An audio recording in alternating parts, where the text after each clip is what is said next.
Magandang araw mga kaibigan. Bigyan natin ngayon ng reaction, opinion itong post ni Kipi Chu. 1 hour ago, sabi niya, we are pitiful. Kakawa. At least, safe country. Ligtas ba tayo? Isinare ni Kipi Chu ang post ng balita.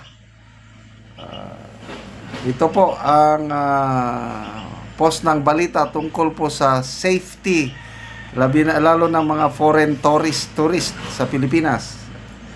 The Philippines tops number 1 ang Pilipinas.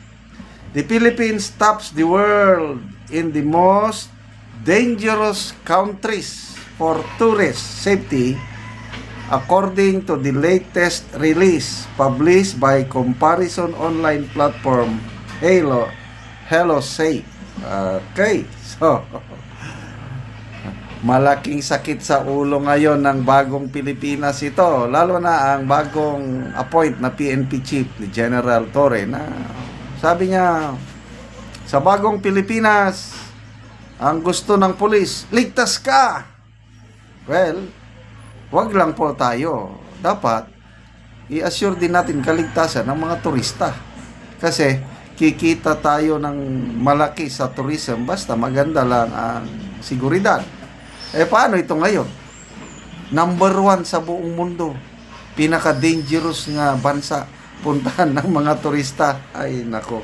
Okay, basahin natin ang article speaking of turista, si DOT, Tourism Secretary Frasco, hindi tinanggap ang resignation. Tuloy pa rin, siya pa rin ang pumapalpak na tayo sa turismo, hindi natin namimit ang target, tourism target. Kulelat tayo sa ASEAN. Ito. Balita, lumagapak sa ranking. Pilipinas, pinakadelikadong bansa para sa turismo. By Hello Safe. By Kate Garcia, June 5. Nanguna ang Pilipinas sa buong mundo sa mga bansang mapanganib para sa seguridad ng turista batay sa pinakabagong inilathala ng comparison online platform na Hello Safe. Ayon sa nasabing online platform, nasa 82.32% ang banta sa safety index ng Pilipinas na sinundan naman ng Colombia na may 79.21% at Mexico na nasa ikatlong pwesto na may 78.42%. Ano pa? Yung sinasabi ng PNP, panahon ng nag-retire na PNP Chief General Marbel, bumababa ang crime index rate sa Pilipinas. Pagdating sa buong mundo, pinakadelikadong lugar man pala tayo. Ay nako. Sa Asia, bagsak pa rin ang safe index ng Pilipinas na nasa ika-30 na pwesto. Kabaliktaran naman ito ng pwesto ng Singapore na nangunguna sa nasabing kontinente na may 19.99 points. Sinundan, ito yung mga safe country sa Asia. Singapore, 19.99 points. Sinundan ito ng Bhutan, kalawang pwesto, 22.98 points. Mongolia, ikatlong pwesto, 27.85 points. Laos, ika-4. Mas safety pa ang Laos, na may 28.77 points. Armenia, panlima, 30.76 points. Ayon pa sa Hello Safe, mayroong umano silang 5 pinagbatayan upang masuri ang seguridad na tinutukoy nila sa isang bansa kagaya ng natural disasters, violence in society, internal at external armed conflicts, healthcare at militarization. Samantala, kinilala naman sa buong mundo ang Iceland bilang pinakaligtas na lugar na maaaring puntahan ng mga turista na may talang 18.23 sa kanilang safety index. Sinundan ito ng Singapore na may 19.99 index, Denmark na may 20.05, Austria na may 20.31 at Switzerland na may 20.51. Matatandaan noong nakaraang buwan ng Mayo ay naglabas din ng pinakamabagong travel advisory ang Estados Unidos kung saan inabisuhan nilang limitahan ang pagpunta sa rehiyon ng Mindanao, particular na sa Sulu at Marawi.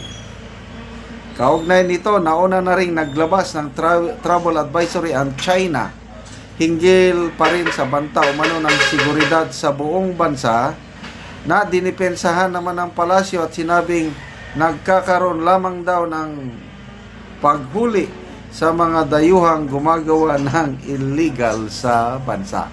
So, ano ngayon? Auntie Claire, anong masasabi nyo?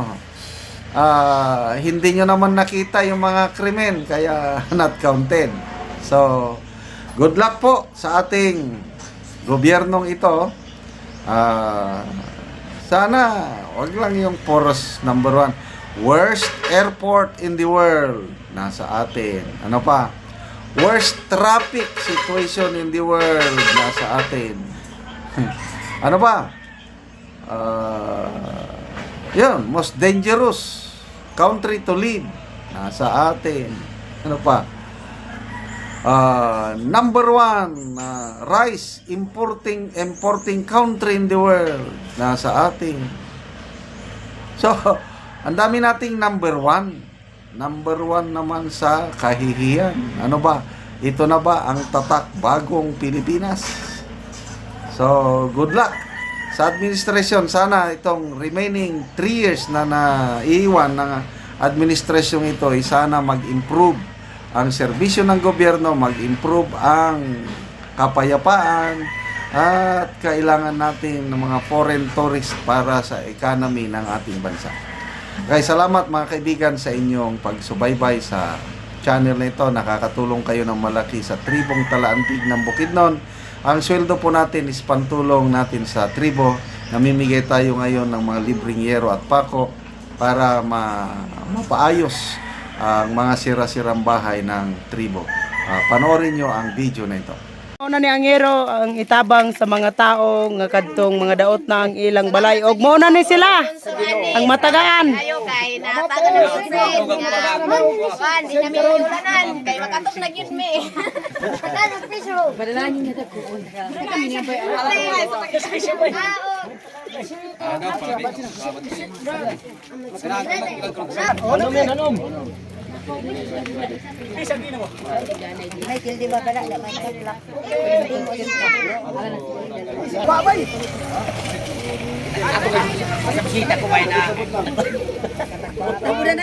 Og karon mao na ni sila ang nangatabangan.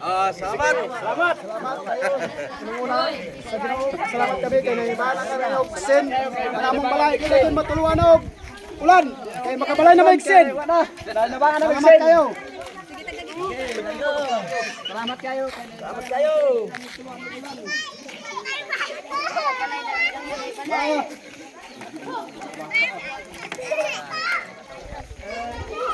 Nabangan kayo do, sen do. Ilahi salamat kayo Ginoo. Nabangan kayo sen. Nga mo ni. Ay nabangan na gid ko.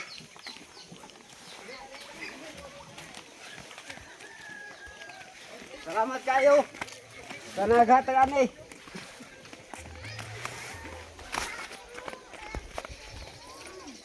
Ginoo na inabangan kayo sen para Salamat po Ginoo.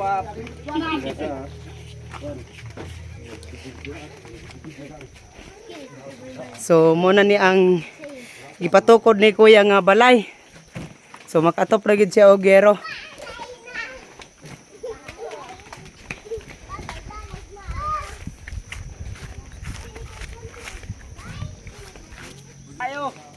Kaya nabangan na gid ko anay, makagbalay na gid ko.